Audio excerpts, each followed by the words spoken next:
Praise the lord. సర్వయుగములలో సజీవుడైన యేసుక్రీస్తు నామములో మీ అందరికీ పునరుత్థానపు బలము, ప్రభావము, శుభము యుగయుగములు కలుగునుగాక. ఈ దినపు యేసయ్య జీవపు మాట. సమూయేలు రాసిన 2వ గ్రంథం 7వ అధ్యాయం 29వ వాక్య భాగం. నా కుటుంబము నిత్యము నీ సన్నిధిని ఉండునట్లుగా దానిని ఆశీర్వదించుము. సకల ఆశీర్వాదములకు కారణభూతుడైన యేసయ్య సన్నిధిలో నిలిచి ఆయనను ఆత్మతో సత్యముతో ఆరాధించుచు ఆయన కార్యములను వివరించుచు ఆత్మీయ యాత్రలో ఆత్మానందముతో నడిపించబడుచున్న నా దేవుని ప్రియులారా, ప్రతి ఆత్మీయుడు కోరుకొనవలసిన ఒక అందమైన కోరిక నా కుటుంబము నిత్యము ఆయన సన్నిధిలో ఉండాలని. దావీదు మహారాజై ఉండి ఎంతటి చక్కటి కోరికను అడుగుచున్నాడు.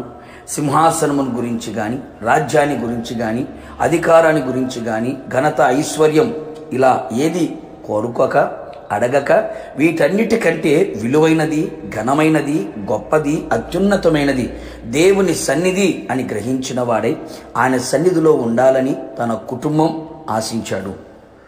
ఒక్కసారి ఆలోచించు ఆత్మీయుడా, నీవెప్పుడైనా ఏ రోజైనా ఇలాంటి కోరిక నీ కుటుంబాన్ని గురించి కోరితివా, ఆశించితివా, ప్రార్థించితివా?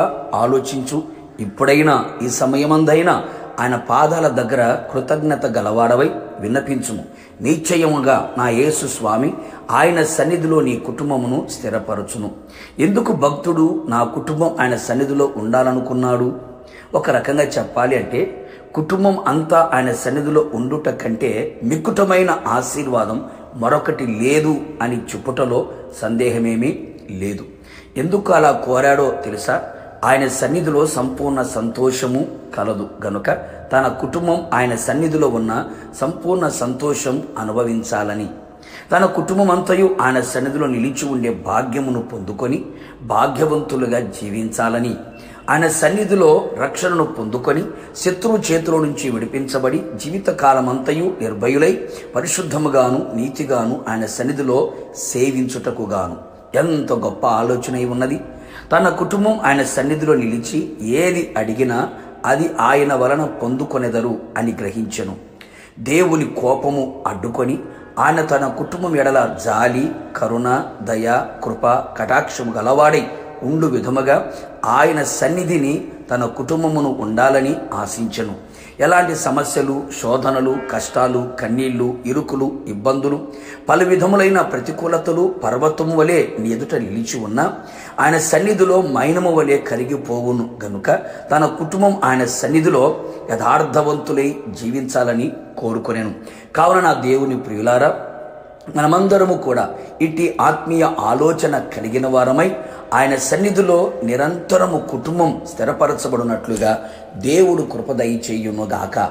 మీ కుటుంబములన్నీ దేవుని సన్నిధిలో ఉండి ఆశీర్వదించబడుదురుగాక. ప్రార్థన. సకల ఆశీర్వాదములకు కారణభూతుడైన నా ప్రియ పరలోకపు తండ్రి, నీ పరిశుద్ధమైన పాదములకి కోటాను కోట్ల స్తుతులు, స్తోత్రములు చెల్లించుచు ఉన్నాం.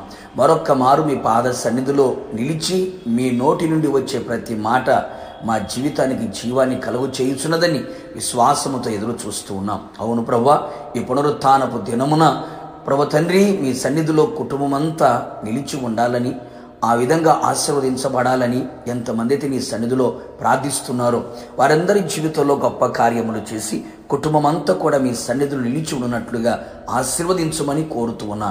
నిశ్చయముగా ఇట్టి కార్యములు మీరు చేసినందుకై నిండు మనసుతో కృతజ్ఞతలు తెలియపరుస్తూ యేసు నామములో అడిగి పొందుకున్నాము తండ్రి, ఆమె.